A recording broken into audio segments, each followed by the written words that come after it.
There's a long pause, which tells us it might be working. Who knows? All right. I'm ready. It's working. Sure. And we're live. There we go. All right. There we go. I don't have to cough because the allergies aren't as bad in Florida. Thank you. Thank you, Florida trees, because you're all palm basically.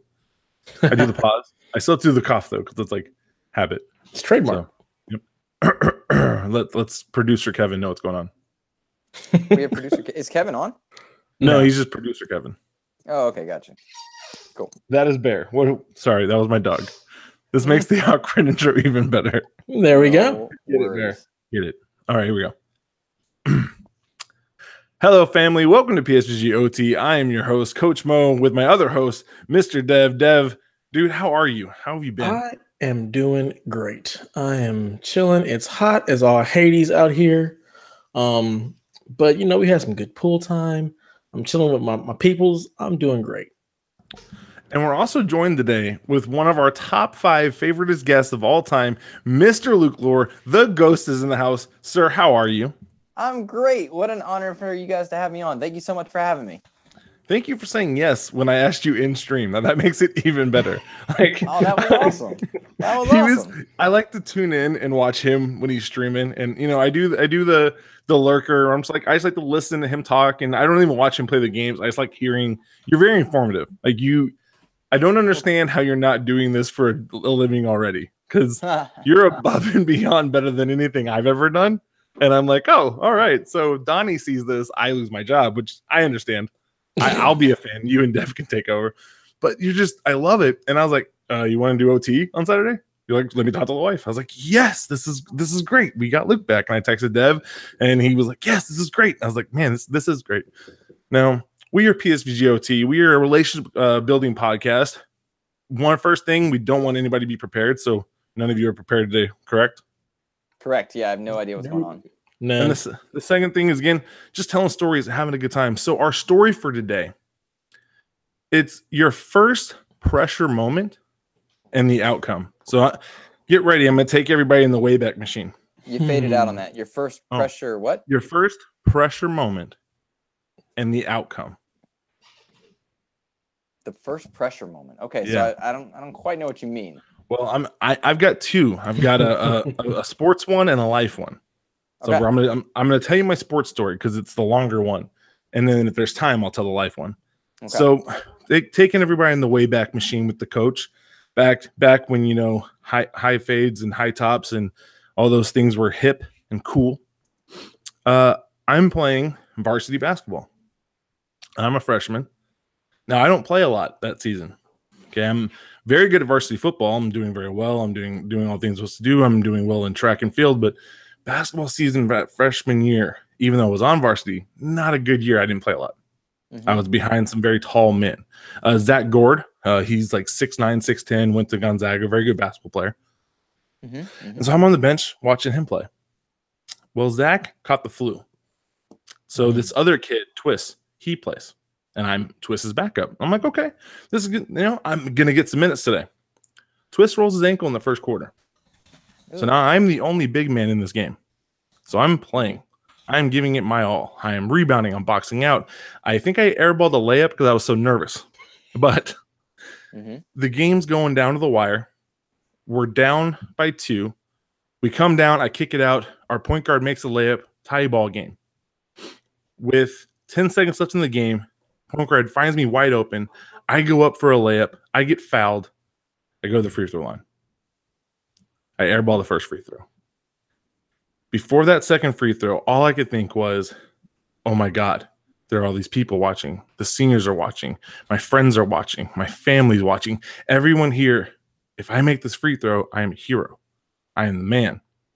Coach calls timeout. Worst decision he ever made. Timeout gave me 60 seconds to think about all these things that had just popped into my head, like, oh my goodness, everyone here is going to watch me. If I make this, we win. Right. So Dev's right. He iced you. Yeah, he iced me. I airball the second one. Now, I don't know if you know this. With an airball, clock doesn't start. So I'm in the situation now with the other team has 10 seconds. And all I can think about is I missed the free throw, which turns into the other team center getting an alley-oop dunk that gives them the win. That was my outcome. Welcome to That was basketball. my pressure. Not a good moment for the coach, for the young coach. Now, I had some redeeming grace later on, but for that year, that's all I could think about. I cried. I wept. It was a bad situation. So, Dev, let's talk about your pressure moment and the outcome. Let's see. I think mine would also be sports. This was sophomore year. Yeah, sophomore year. It was actually the first year I decided to actually play football. I got called up to the varsity team after our first game. Partially because I was probably too good to play JV and we needed more players on VAR. And the first 3 games of, I don't know how it is in every state, but the first 3 games, you're always going to play like people who aren't even in your conference. We're playing against one of like the powerhouses at the time in LA in San Pedro.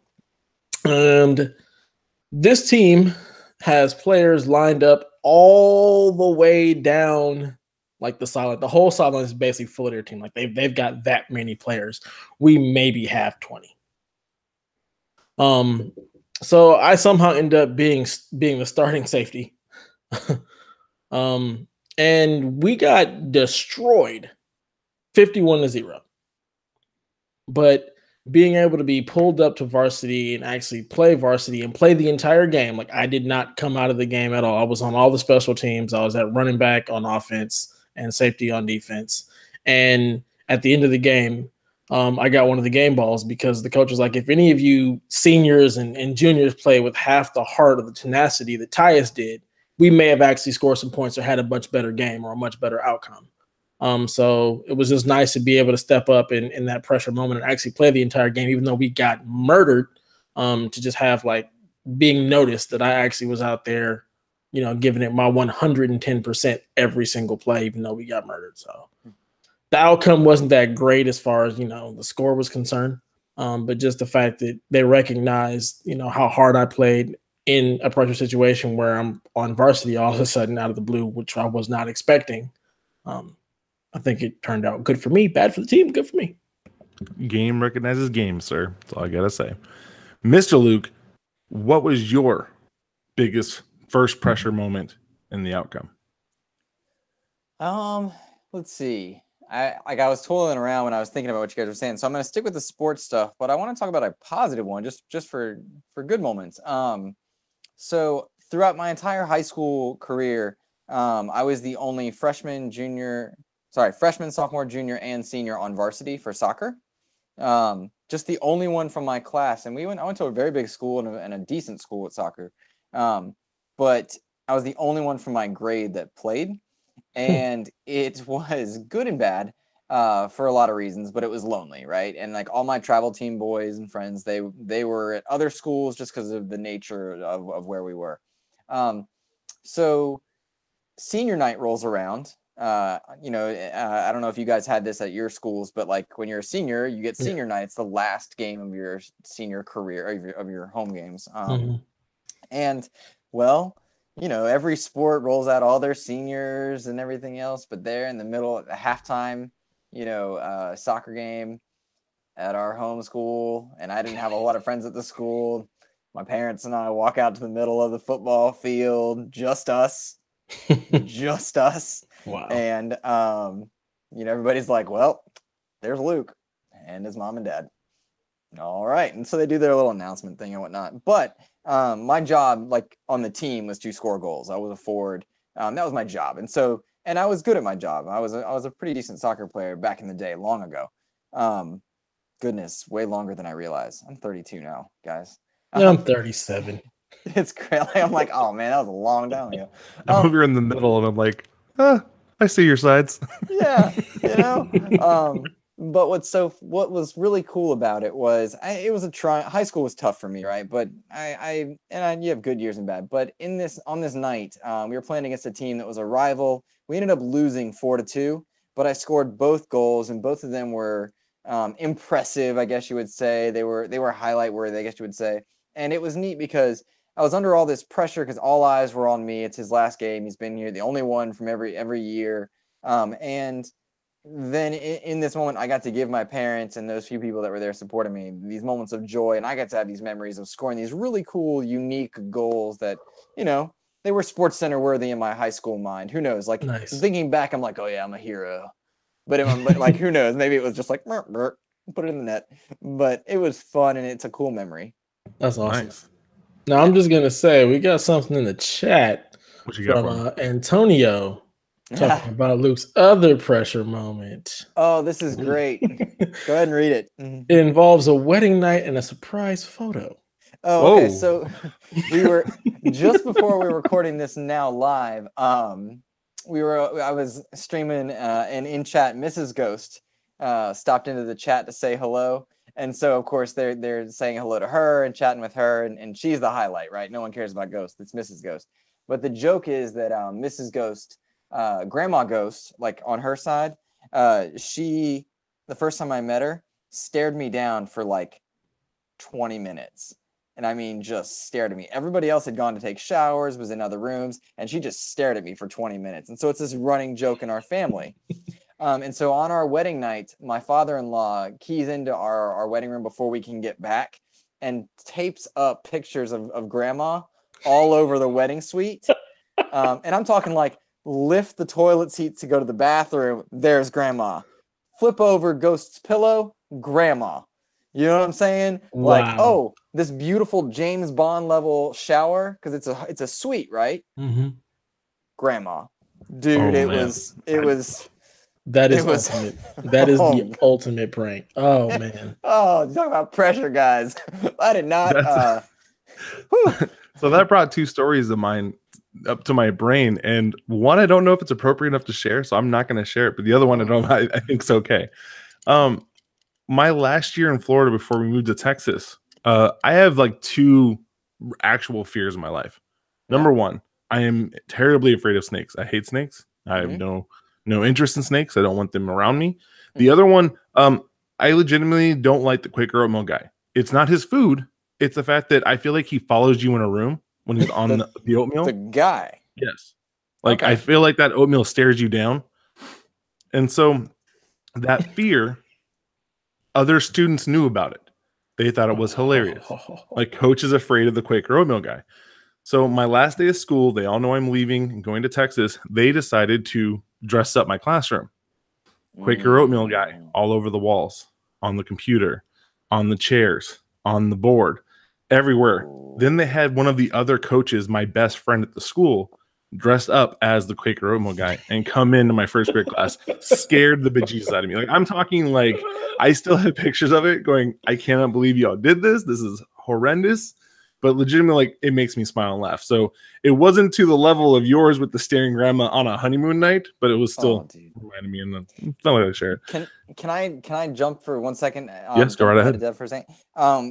I tell my students every year when we get around October, I do descriptive writing, and I tell ghost stories or haunted stories, and my classroom's haunted and whatnot, and we use descriptive language to scare everybody. So like we're talking talk about bones cracking and blood oozing, you know what I mean? Because it's English class.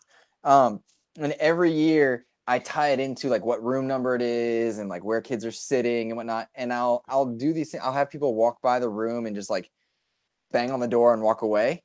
And like just little stuff like that. And 1 year, like the teacher that's dead that haunts the room, her name is Mrs. Pemdas. I had somebody beep in 1 year to like call in and telling them that my meeting with Mrs. Pemdas was canceled. Now Pemdas, if you remember, that's please excuse my dear Aunt Sally.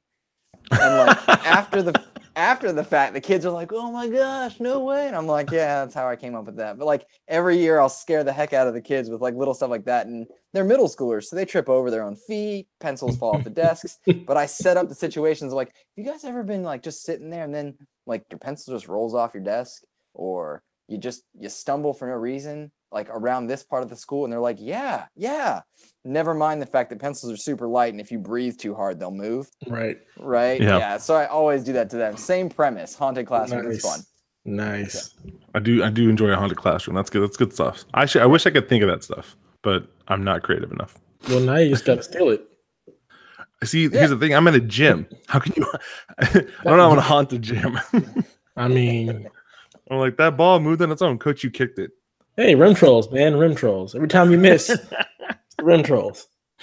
Now we have some questions. I pulled. Remember, I have 15 left for my former students in Texas, and I've been pulling up 5 at a time for every show. That should last us till we get to the end. And we got two. We had a quick hitter added to us from somebody in the new Discord. Now I don't remember their name, so I'm not going to say who it was because I don't remember. But I have the quick hitter here. So Dev, you ready for the quick hitter? Yes, sir. All right. I'm going to say it. Dev's going to say his response. Luke's going to say his response. Coach will say his. You guys ready? We got 3. Yes. Red or black licorice? Red. Red. Skittles or Starburst? Skittles. Starburst. Puppies or older dogs? Puppies. Older dogs. I'm also older dogs. And the last one. You guys ready for this? Anybody excited? These have been pretty good. I'm pretty excited with these quick hitters. All right. Last one. Rainy day or sunny? Sunny. I can't stand the rain. Rainy. I'm also rain, but I can stand the rain. I can't play basketball when it rains, so that Yes, you doesn't work can. for me. No, Rain no. basketball, some of my favorite memories of all time. You can't cross anybody up in the rain, dude. That's just You can't. See these? the ball Soccer in the doesn't rain? bounce back up. Does. Soccer in the rain is pretty amazing. You can take good naps. I was martial arts for a long time. One time in college, because we're morons, we went out in the middle of a hurricane and trained in the rain. Oh, we thought we were Neo and Miss Agent Smith. We thought we were cool. Wow. Oh my goodness! See, I would have watched that and just been dying. I would have made some popcorn and been like, "Look at these guys." A lot of people Right? watched it. It was fun. I'm glad you chose Starburst, because if you didn't, I'd have to bring up your Starburst. Oh no! story. Listen, I know. There's somebody who's always lurking who has lots of things to say. So he actually shot me a text. He was like, "I thought you were starting at 10." I was like, "Oh, I'm at the movies." He was like, "Oh, way to make everybody late." And I was like, "Thanks, Jonte. You're a great friend." Jonte is the best. He is not. I love the guy, but I'm very unhappy with some of his life choices last week.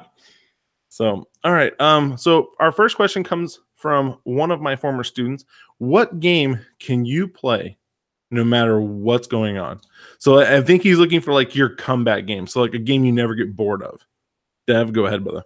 I mean, in this current season, we all know that's Destiny for me. Like I never really get bored of Destiny. I can always come back to it. But outside of that, Legend of Zelda and Link to the Past and Tetris and Street Fighter 2. Those games are something I can always play, never get bored of. I can play Tetris and like Street Fighter for hours. Nice. Hours on end. Ah man. Which Street Fighter? Just before we move on to Luke. Just any of the 2. Anything 2. So it's regular 2 to Turbo Championship, even the new challenges or whatnot. I can do any of those all day long. Luke, how about you? My comfort food games, Halo Wars 2 is a good one. I love Halo Wars 2, and I'll just put that on just to play. I know I didn't get the critical acclaim, but I love it. Let's see. Right now I'm playing Paladins, which is a game I just recently got into, and for some reason, I guess it's the visual aesthetic and the gameplay. That's a really fun, just like relaxing game. I can play it on a stream, or I can play it by myself, and I'm happy and I'm enjoying it. Beyond that, like just relaxing, like dual stick shooters I'm into right now. Just twin sticks is nice. Skyforce is one that I was playing. I'm excited about Assault Android Cactus hitting games with gold of all things. Just twin stick relaxing things that are easy on the eyes. I like that stuff because you don't have to think. If you can turn your brain off, it's good. Nice. Everyone's gonna think it's gonna be Madden. It's not. I do get Madden fatigue every once in a while, and it's basically like 10 years into a franchise, I get little Madden fatigue, and I'll take a couple of weeks off. But the one I can always play is Call of Duty. I've never not been able to jump in and play a Call of Duty game. I don't think that I've played a Call of Duty I didn't like yet. Okay, I know a lot of people didn't like the. Donnie's gonna kill me for this. Advanced Warfare. Not that one. Infinite Warfare. I loved Infinite Warfare. That story. Oh my goodness! I'm gonna go spoilers right now. When the robot dies at the end of Infinite Warfare, I literally had to push pause and take a minute because it was such a good story. What I loved with Infinite Warfare was there was no load times on the story. because when the game was loading, it was a cutscene showing like Mass Effect used to do it. And it was just such good writing. Like, it was a great story. I loved it to pieces. I'm over here, Donnie, you have to play this. And he played, was like, dude, that's a great story. I'm like, yes, it is a wonderful story. So Infinite Warfare. Infinite Warfare was shot in the foot by Activision in the same way that EA shot Titanfall 2, because it was released. Titanfall 2. God, me too. Oh, dude, I wish that. It's so frustrating. I have Titanfall. Dev, I know you and I haven't hung out on stream before, but I just moved a Titanfall poster that was behind me because it was reflecting on the streams. But I've got Titanfall everything all over the room. But Titanfall 2, same type of thing with BT being that character. But also like Infinite Warfare, when they released it next to Modern Warfare Remastered, the community was predisposed to dislike Infinite Warfare, and I thought that was kind of frustrating for me because I thought it was a good game. But I feel like a lot of times with Call of Duty, because those are comfort food games, like nothing changes year to year. It's still running on old tech engines. It's still got code in there from I think about 8-9 years ago, but it's their business practices separate from gameplay that cause it so much strife, including like Black Ops 4. I'm excited for Black Ops 4, but I mean that season pass mess they're doing right now, that kind of irks me a little bit. So it's a frustrating thing because the gameplay is clean. Yeah, no story hurt me. Like, this is the first time I was like, I don't know if I'm going to be able to pre-order it.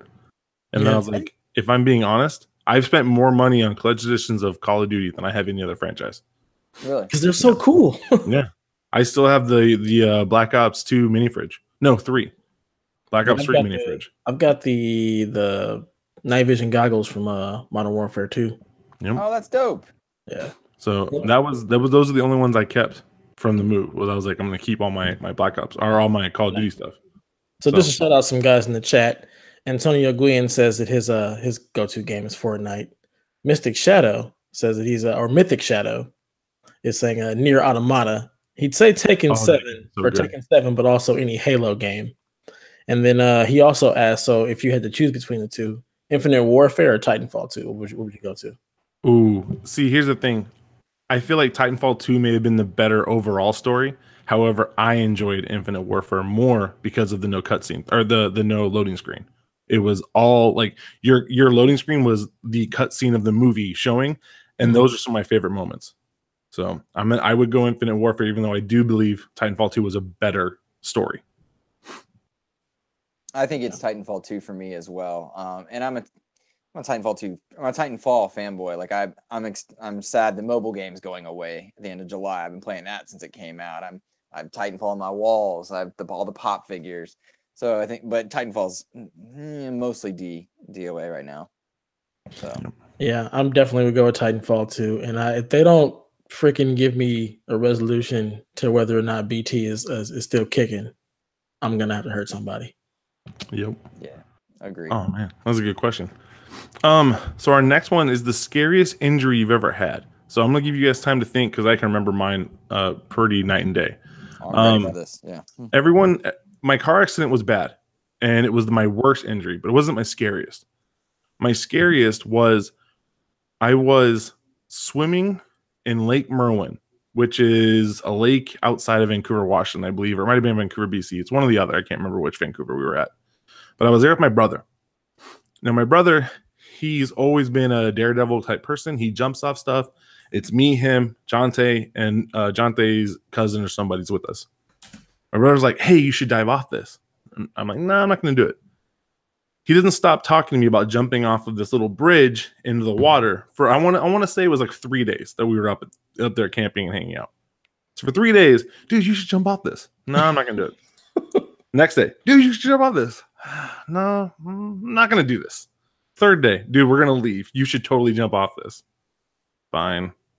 Like I came to my brother and Jonte and everybody else like, dude, you should totally do this. So I do it. I jump off of this. It is a bridge into the water.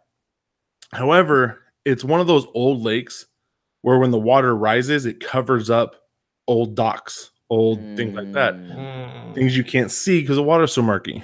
When I dove, my leg got caught on one of those big, you know how they have those big logs underneath with they have the metal things on the side? Yeah. It got caught on one of those. I have 2 gashes on my leg. One is from another story I'm not going to tell, but my leg gets caught.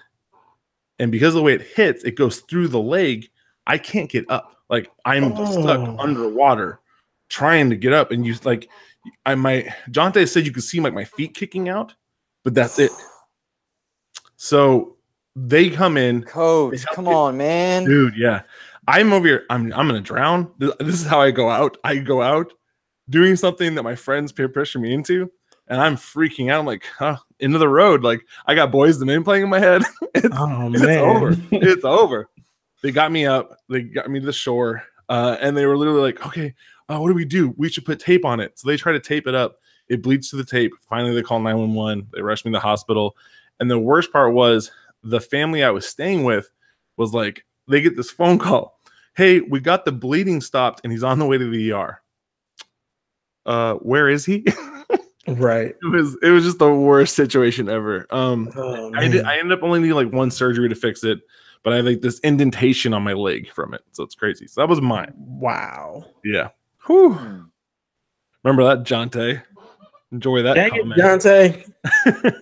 So, Dev, what was your scariest injury you've ever had? Well, I'd have to say concussion. This was, I think, junior year of high school. We had drove all the way down to Jordan High School, which is actually a good hour and a half, 2 hours away from where my school is at. And it also happens to be in the projects. So not exactly the greatest neighborhood at all. And it's just a passing league game, just a simple 7-on-7 passing league during the summer or whatnot. So playing safety, I see, I think it was running a skinny post. I break on the ball, jump for it to go for the interception. Apparently, and I don't know what happened because I don't remember. Mm-hmm. We must have butted heads in some way or something because I ended up having like a huge gash on the side of my face, but I don't remember anything past breaking on the ball and then waking up on the sideline. Apparently, I got up and I walked over to the sideline on my own power. I don't recall any of this to this day. And when I get to the sideline, all I can think of is, okay, where am I at? What am I doing? I'm just like looking around, just like totally just confused, and I have no idea what's going on. And it was like the scariest thing to not have any idea of where you are or why you're there. And it took like, I would say probably like a good 45 minutes till stuff started coming back to me, like the actual drive out there and where we were and things that had happened previously in the day, because I had no idea where I was. I knew who everybody was, and when they told me, we're here for a passing game, you all right? I'm like, okay, all right. And then just like slowly everything starts coming back to me, like, oh crap, we drove in Coach's car. We were in the back of his Forerunner, like just stuff like that. But it was just like really scary to actually go through that process of just basically waking up and not knowing what happened and where you are and why you're there. So that was definitely my scariest injury. See, I didn't realize when we were talking about, we actually had a really good discussion about concussions, because there's a lot of data out there about how horrible football is because of concussions. And I'm like, guys, I played all throughout middle school, elementary, high school, and played in college, and then later played semi-pro and arena ball. I've never had a concussion, never once. And so I was asking for data. And so hearing that it happened for you in 7-on-7, mm-hmm. That's one of the areas where, like with my kids, we actually make them wear those soft padded helmets now. Yeah. Or 7-on-7. People are like, why do you make your kids do it? It looks so bad. I'm like, because that's when we're more likely to get hurt, is when we don't have the proper equipment. And so hearing you say that, like that makes total more, like I was like, man, I can't believe, like I don't have a lot of teammates. Like in all the teams I played on, I've probably seen 4 real concussions. Thousands of snaps, thousands of plays. Mm-hmm. I've seen 4. And those were all, 3 of them were people tackling the wrong way, not doing their job right. And the other one, the one that's for real, that was because the dude didn't have, like, his chin strap wasn't on and he got lit up. And so, like, hearing you say like that, just, it reaffirms to me why I'm like, people have got to be paying attention to the gear and what should be worn and when. So, dude, oh man, sorry, that little tangent coaching thing. Good. So that's what the show is about. It's all good. So, Luke, scariest injury. I'll tell you, it's about my shoulder, but I will tell you, I've had 5 concussions. Soccer, it happens more in soccer than almost anywhere else. That was going to be exactly what I was going to say. 4 of them were soccer related. The fifth was taekwondo related. You know what I mean? Like, and it makes sense, right? That would make sense, all 4. But it's because of the lack of headgear and such like that. So to any of your players that are listening or your students or whatnot, absolutely, because that headgear is important. You know? Yeah. No, I preach it for 7-on-7. I'm like, please, boys, wear this. I'm like, coach, it looks stupid. I'm like, all right, wear it or don't play. Your choice. I could care less. You just got to make it look good. You put the swag in it. Yeah, I'm saying. So yeah. But Luke, go ahead, bud. Worst injury I ever had, or scariest, I think is the actual question. This one is, I was probably 22, 21, 22, fresh out of college, playing in adult league soccer.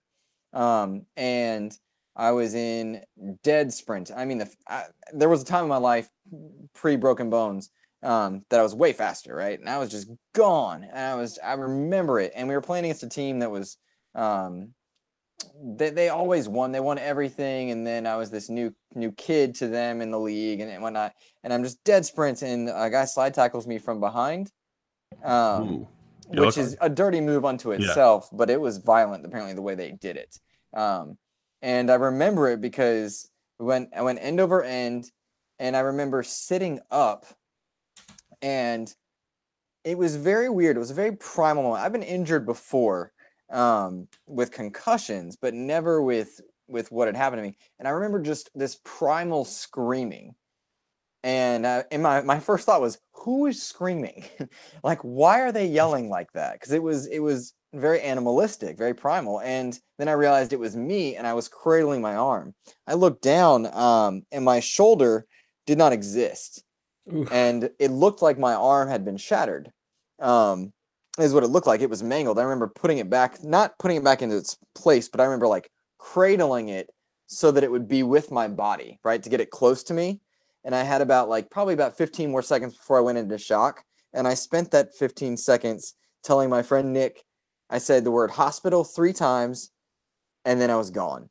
And I remember going away, and I watched everything else happen to me. It was very weird. It was almost out of body, almost spiritual, except it was driven by pain. And I just remember separating from myself and watching. They took me to the hospital. They drove me there. I remember being very thirsty in the car.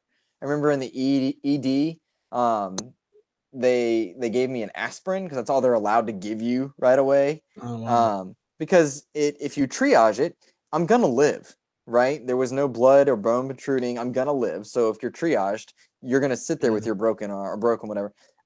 It ended up that through all the X-rays and everything else, it was only dislocated in a very violent fashion, but it was out of its socket for about 8 hours.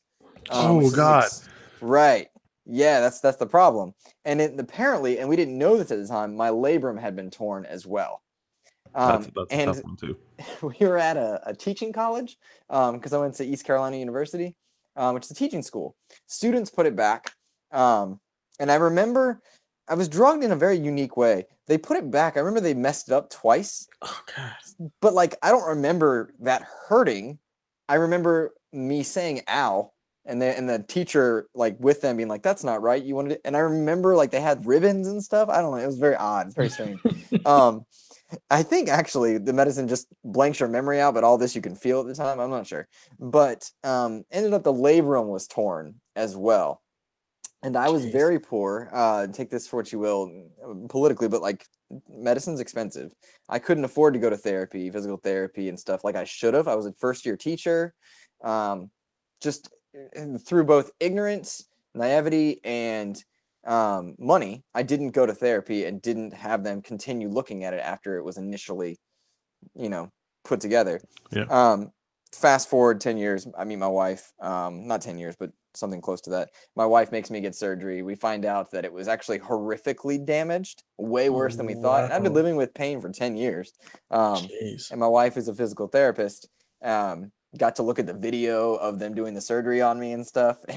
And I remember she told me I was doped up on opioids the day after the surgery. And she was like, I saw the video. It was way worse than they thought. And I remember looking at her, and pardon my language, I was like, does this mean I'm a badass? And she was like, yes, sweetie, it does. Sure. It does. And I was like, good. Because for 10 years, I've been complaining my arm hurts. It was quite amusing. Wow. Man. I want to go play against those guys, that team. I just want to be like, listen, I'm gonna play a little midi today. The next year, dude. The next year, I built an entire soccer team. The next year, and to beat them, and we did, and we beat them for 3 years straight until I moved out of that town because of that. I would watch that movie. Petty party of one. Petty party of one. Right. All right. This one is not from a student. It was actually texted to me while driving over here. Because I was late, as he said. So here we go. If you could move and live next to one person, who would it be? I'm going to give my answer. Not Jonte. So take that with a grain of salt, Big Daddy. No, it would be you. Like, I miss him to pieces. It's one of those friendships I'll always cherish and be very grateful for. So, Dev, how about you? I don't know, man. That's a tough one. Kevin, because he's always cooking.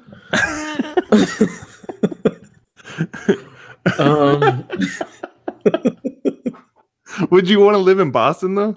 That's gotta be rough. No, not at all. I don't know. This is a tough question because all of my friends are just spread out all over the world. Like, it's ridiculous. I'd probably have to move to Houston and go live close to the godparents of my kids. They happen to be our best friends. It's my wife's best friend. It's one of my best friends.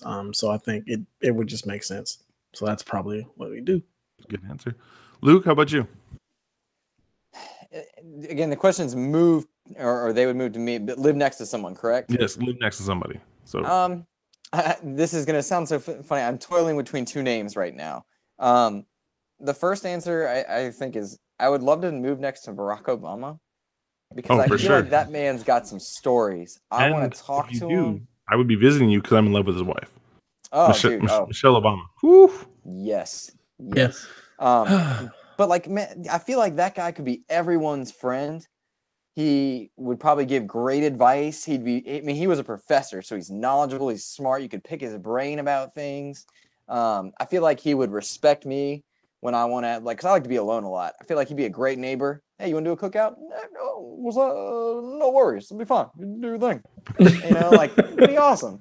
But as far as like real choices that I could actually pull off and not have people storm my door down. Honest to goodness, I don't know if you guys know Sean Capri in the like the pants. Sean like Connery Capri like the pants. Yeah. That guy. Talk about digital friends, I guess you would say. Like, he doesn't realize the impact he's had on me probably, but like, man, I love that guy. He's always good to people. I've seen him be angry on a stream, like lose his temper a bit, and then just be like, guys, I'm sorry. And like when he'll talk to you, he gives the best advice. I feel like even though he's got kids, I'd still like him because I don't have children and my wife and I don't plan on it. And I always worry about that with people because some people like, treat you differently if you don't want children. I feel like he'd be so cool about that. And I feel like he'd be an awesome neighbor, I have to 100% agree with you right there. Yeah. I don't have a lot of interaction with Sean, but what I have gleaned, he's a good dude. That's all I know. Yeah, just good people. Awesome. Heart of his hearts, good people. Yep. I mean, we are associated with him now. I don't know if you guys knew that. That's right. Yeah. Congratulations. Yeah. So actually, I am supposed to announce our Patreon producers. So we want to say thank you to L.A. Braun James. And we want to say thank you to Michelle Obama for being our Patreon producers today. Is LeBron, like, the odds are like 98% he's going to Lakers, right? Dude, he's already there. He's there. Really? But he's always here in LA. So it's not. He's in LA. His kids like it here. Could you imagine his kids playing? Let Lonzo Ball on an interview again. I miss the Ball family being on Saturday Night Live. Do you remember those impressions? If you've not seen the LeVar Ball impressions on Saturday Night Live, they're the best. Mm-hmm. Keenan does them. They're so good. See, I'm not a LeVar Ball fan in the listening to him talk. I'm a LeVar Ball fan in the actions. I love the fact that he helped his kids do something that goes against the system I don't support. I don't like college sports. Okay, I don't like the fact that when I look back and go, I helped this school make millions of dollars, and the only thing I got was, again, I got a free education. Really appreciate that. However, your millions of dollars outweighs my free education if I look at it long term. Right. You know what I mean? And so I like the idea that he's trying to go about making that change in his own way. I will tell you, my students and I watched 4 or 5 games together of them when they were in, was it Lithuania? Lithuania. Yeah. And we watched and we cheered because we were like, you know what? We support that someone's doing something different. And I wish he would have gone about it a little more professionally. Yeah. Because that means there'll be more kids going with him. And it's then frustrating because his speech patterns and his attitudes toward things are not role model-esque. You can't look up to him in a sense in that, but you can respect the action of what he's doing, because you're right, he is breaking a mold and breaking a system. But that comes down to the NCAA's corruption and the schools that are involved corruption, because I am all for them getting that free education and doing what they do and playing a sport, but I would like to see that money more transparently and equally distributed, and not lining the pockets of big name coaches and big name this to sell a product. Let the product on the field or on the court sell that product, and let's make sure that Title IX is respected for all the athletes that don't get the funding. Because like I've read plenty of stories where Title IX is not being honored or respected because it doesn't bring in the same finances. So just stuff like that. It's just a huge mess, especially with college basketball, where it's a lot of just one and done. So like, let me see how we can make the most money out of you real quick before you go, when it really should be about how do we further this kid. The whole idea of it is not, it shouldn't be about the money. It should be about how do we do best by the kids. Right. And it just, I'm with you. Like, I can't stand college sports for that reason, because it's really not about the kids at all. It's, let me find somebody who's going to fit in my system so I can get wins and line my pockets. Right. It's just sad. It's sad and it's maddening in a way. But yeah, I wish LeVar would just shut up and just do business LeVar, because business LeVar actually gets stuff done. He promotes his kids like no other. Like, he is there for those kids. Like, he is like, I'm going to do whatever I have to do to make sure you guys eat, to make sure you guys get the best that you can possibly get. So I respect the hell out of him for that. But if he would just shut up and stop trying to be, Hollywood, and just be the business part and get that stuff done, I'd be all about it. Agreed. No, yep, with you there. Now that's the end of my questions for today. But is there a curveball, sir? There's not. The kids have driven me crazy today, so there is no curveball. See, I always enjoy it more when there's no curveball. I'm just saying that as somebody who loves you. Like, I'm not a curveball. You like being prepared because you're the only one. I like knowing when I gotta answer. I appreciate that. So we're getting to that point where we do the wrap up. Before we do that, we do our game of the year. So right now, as of whatever day this is, I think it's June 30th, 2018. Luke, what is your game of the year? Crap. I've played a lot of games. The only one that I think, the only game of the year worthy game that I've played this year is Nier Automata. But that's because it came to Xbox, and that's where I played it, right? God of War is probably the answer, but I have not played it. Monster Hunter could be in there, but it's over there in the wrap. I've been having so much fun because I'm a budget gamer and I have Game Pass, and so I've been playing a bunch of old stuff and having a blast. I've been playing State of Decay. Oh, my game of the year is State of Decay 2, and that game is way more fun than it has any right to be. That game is addicting. It just gets you. It's got a charm to it. But I'll tell you what it's not, guys. It's not Sea of Thieves. That's good. Dev, how about you? What's your game of the year? My game of the year is the same game as it was last week. It's definitely Far Cry 5. Like I said, that game is just fun. I love the story, the open world, the fact that there's just always plenty to do. The gameplay is good. That game. Jeff, did you play the Vietnam? I have not played the Vietnam yet, but I do want to get into it. It feels Far Cry 3. Yeah. It feels like Far Cry 3. Yes. I'm excited for that. Well, I'm really glad Luke's here, not just because he's such a wonderful person, but because we have the same game of the year. State of the Decay 2 is incredible, but if it wasn't for playing with friends, it wouldn't be on my list. Playing with Dan and Brian and Josh and Ray and going through and doing all these crazy things with them, watching Q jump into my game, wreck 3 cars by getting them stuck in places we didn't know you could get cars stuck. Like, those are the things that I'm going to remember. Like, I'm going to remember those moments when I'm playing with a group of people. It's not that the game is like world-bending beautiful. It's not that it's got these amazing mechanics. It's the joy you get from doing the missions with friends. It's the joy you get of building a base and then carrying those 3 survivors over to a new one. When I had to pick that list, and I think I had 11 survivors in my first colony, and I had to go through and go, well, I love, her, she and I did this mission, and me and him did this. And so I ended up starting with 3 girls who all contributed so much to other people's games that I was like, nope, I got to take them with me. And so that's the stuff like I'm going to remember. When I see Dan Anthony is one of my favorite people that I've gotten the chance to become internet friends with. And I love the dude. Anthony. Yep, he's wonderful. Again, if you didn't go read it, I wrote that Madden article about him. Oh, so good. So good. Oh, man. That's psvg.blog. You can go check that one out. That was the coach retiring one? Yep. That's about me and him did a Madden franchise in Madden 17, and we made it like 15, 16 years deep. And he made a comment. He's like, I don't think I'm going to pick up Madden 19 this year.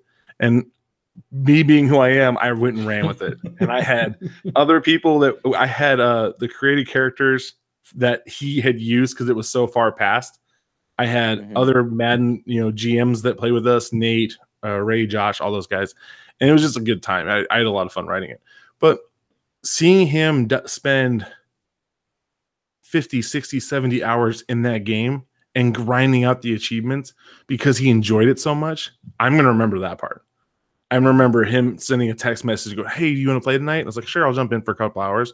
And us goofing off and joking and telling stories and going out and clearing out play hearts and doing all this stuff. And me watching him build up his base, go, oh, yeah, if you do this, this, and this, and me learning. He found out that if you set off the PA speaker at the baseball diamond, you bring zombies to you.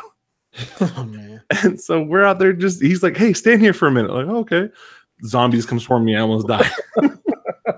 Like, that's the stuff I'm gonna remember. That's gonna be my State of Decay 2. They did what Sea of Thieves needed to do better. If Sea of Thieves would have had that environment, I still believe today, if you could have edited your boat more for cheaper, that game would have gotten it took to more people. I wonder if Sea of Thieves will not have a Destiny-like story to it. And I mean that, I know, Dev, I know that's your game, man. But I mean, like, the idea that it hits real hard. I mean, we were all streaming it, playing it, trying it out, and then it died a little bit, right? Yeah. And that happened to Destiny Vanilla. And then Taken King came. Oh, Taken King was dope.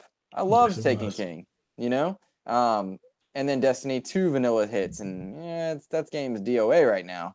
It has not had the community that it needed to be Destiny 2. But with their Season 2 outline, Warbind actually brought a lot of people back. Did it really? Yeah, like the community is actually, they rallied around Warmind. Warmind fixed a lot of stuff, and then what they're doing with Forsaken, we're just like, let's go. I'm glad to hear that, because it sucks when one thing I do not like about the gaming community is that it can be very vitriolic, and we tend to put people down for liking something different than we do. And I think that's ridiculous. I don't care if you play on PlayStation. I don't care if you like your Switch more. I don't care if you play mobile, whatever. But when Destiny died, I think a lot of people cheered. Yeah. And I think a lot of people were sad. And I think that's silly. Like, I don't want Destiny or Sea of Thieves to fail. I don't even want Call of Duty to fail. I want fair, good, consumer-friendly stuff. Destiny players, you guys are a special breed of loyal, because they've done you dirty, but they've also given you great content, And so I really hope that it continues to be something where you feel like they're giving you worthwhile content, because you deserve it, No, I agree. And I definitely hope that Sea of Thieves has that kind of turnaround story as well. Like, I think there's something there. They just got to figure out how to, bring it out. Because there's definitely there's some good stuff in that game. It's just like this. There's not enough content to really keep you coming back. They need to find that gameplay loop that keeps you addicted and wanting to come back every night. So agreed. And that's the difference between like State of Decay and Destiny and Call of Duty and Halo. And what have I been playing? Paladins. There are these loops that you go on. Whatever that loop is, you're looping. With Sea of Thieves, it's almost forgive the term, but it's like a one and done. You do it, and it's like, oh, okay, I've seen the shark. Oh, there's no kraken. Oh, I just go get a chest again, and it's about being with people, but that can only last you so long. I'm a solo player more often than not. So if my boys aren't online, or if like most of my friends now are fathers or mothers, they don't have the flexible schedule that I do. So it's difficult when you have a game that doesn't have a clearly defined loop of play. Yeah, exactly. I think you hit it on the head. Yeah, because with Sea of Thieves, like me and Dev jumped in with Q, and I remember who the fourth person was, and we had a blast. Like we were playing and cheering and doing all this stuff. But the next time I played it with just me, I was like, this isn't as much fun. Right. And then the third, fourth time that loop didn't continue, and you're just like, without that group, it's not the same. State of Decay 2, I enjoy it solo, but I prefer it with the group. Because I can still go take a play card out by myself. Sea of Thieves, I had friends who were like, how do you steer that by yourself? I'm like, okay, well, you have to jump on this to look down at the map from the thing to make sure you're going the right direction, and then you do this and this and this. And, I got pretty good at doing the two-man shit by myself. Most people like didn't have, master that skill. And so, and so it's one of those things, like, I'm just like, if you're playing by yourself, that game's horrible if you don't know how to do those things already. So, all right. Now just want to give a shout out to Mythic Shadow X. He said his game of the year is God of War. So we're all wrong, basically. I played almost an hour in the Mixer chat with me. He came from my Mixer group. Well, thank you. I played almost an hour of God of War and never went back. And it's just, if the dad-son conversation wasn't so repetitive, I feel like I would have gotten hooked. But that took me out of the story. It's funny. Go ahead, Dev. The father-son stuff, it just didn't bother me that much. I just started yelling at my own son and just saying boy like that. Boy. But Dev, I think you actually hit on something that happens to a lot of us, and that's like games don't click with us at a certain time, but we might go back to them. You know what I mean? Like I'm thinking over like games that I've been playing over the past year. There's some games that I just, when they came out, no interest. But it's all about mood and idea. And when you return to something, it might get you back. When I first started State of Decay 2, I was like, yeah, not my jam. Went back to it with a different attitude, wasn't cranky, wasn't tired, or whatever it was that was keeping me from being in that mode. And I enjoyed it a lot. But I had the same experience as you with Horizon. I have Horizon over on my shelf. I played maybe 2-3 hours. Dude, my PlayStation's not even hooked up in my game room. It's in our bedroom for Netflix. But like I don't even have an interest in returning to it, and it just didn't click. And that's not because the game's bad. It just didn't click. And I hate when that happens because I feel like I miss out. But like Far Cry 5, Dev, that game, incredible. But there were times when I just couldn't get into it. Other times I'm like, yes. Right. But I can only handle so much stoned white guy in the I don't know, in the middle of nowhere. Right. It just made me mad every time I was playing, and then I'd get stoned for no reason. I'm just walking through a field, and then they teleport me to a prison. It was very confusing. Couldn't handle it. Yeah. Yep. All right. Well, as we wrap the show up, Luke, where can people find you? Anything that you're working on or got in the works coming up that you want us to shout out from Bleachers for you? You can find me on Twitter anytime at MLS Reserves. And because I'm really good at branding, my Mixer channel is not named that.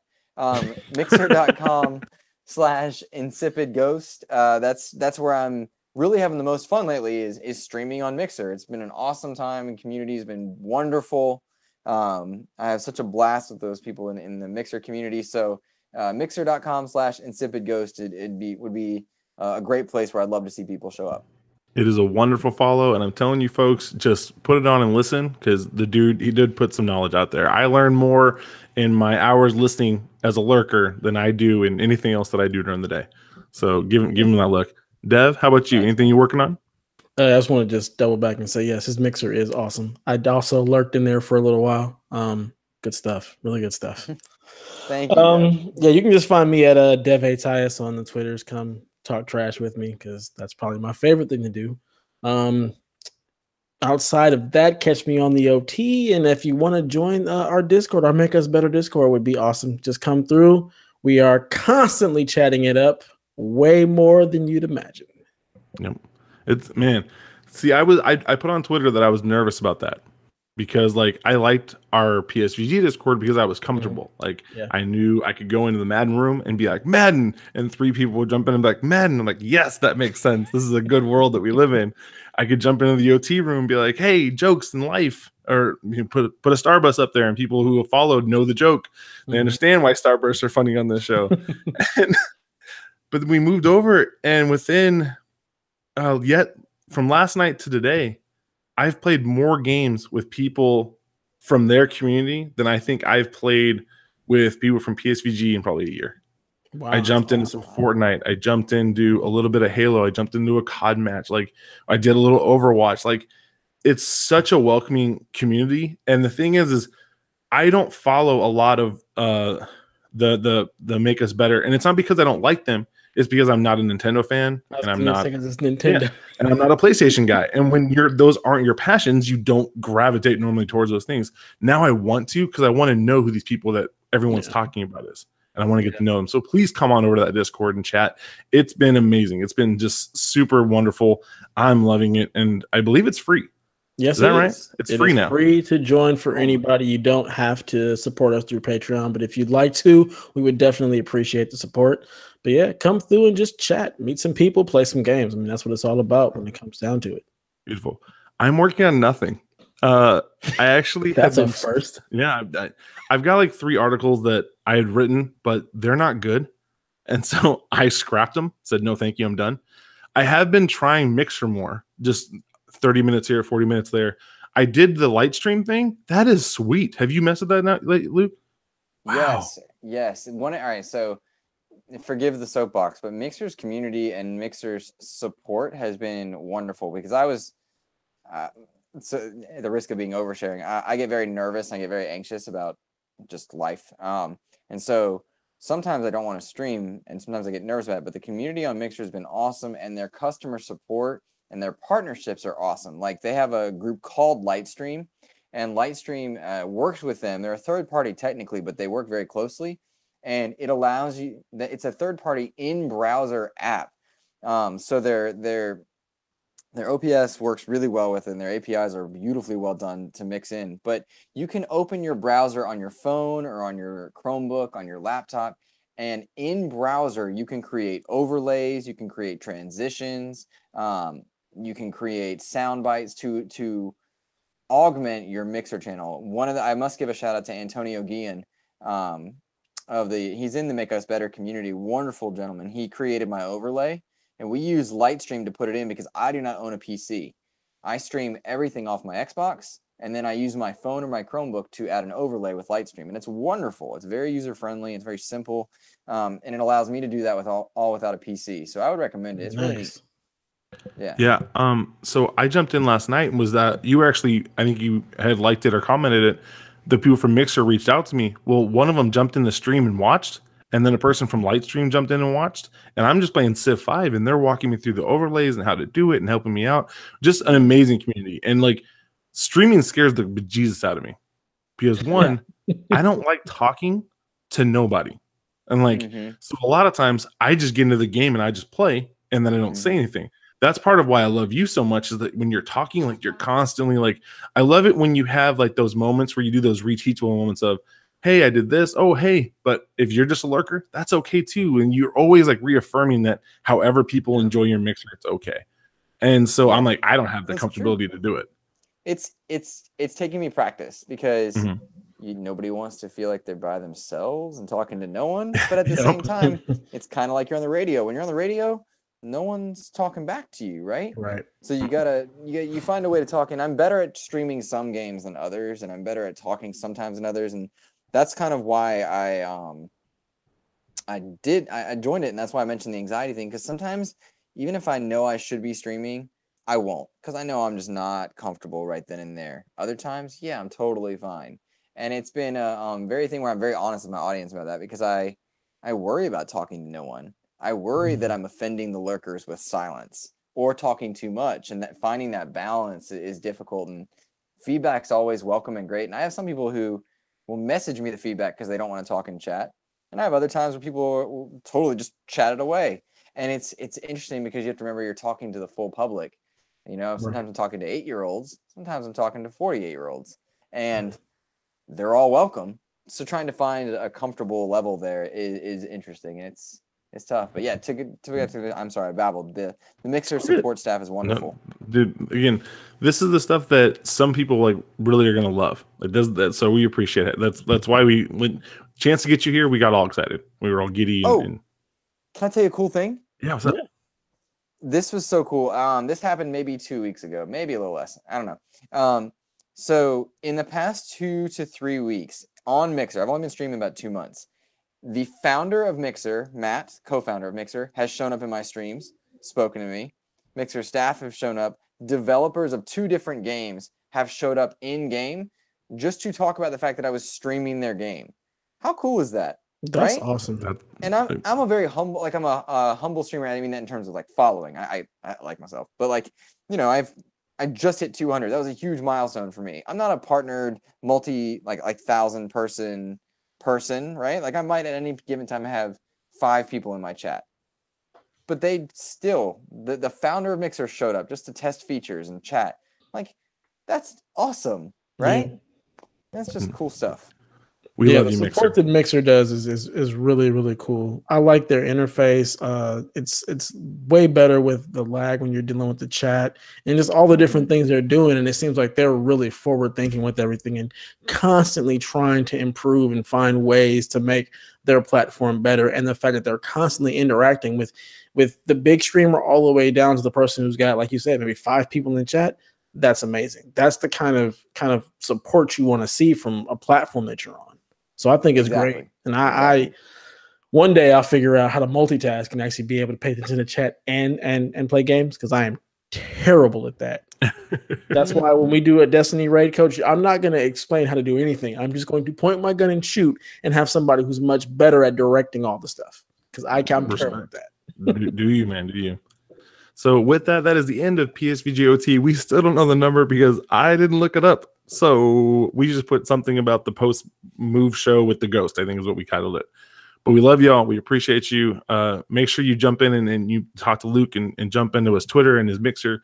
Make sure you shout out Dev. If you get a chance, please make fun of Kevin. I don't care for absolutely. What. Sandals, the fact that he burns easily. Anything you want to do, just make fun of Kevin. We really appreciate that. Just call him Justin. Call him Justin.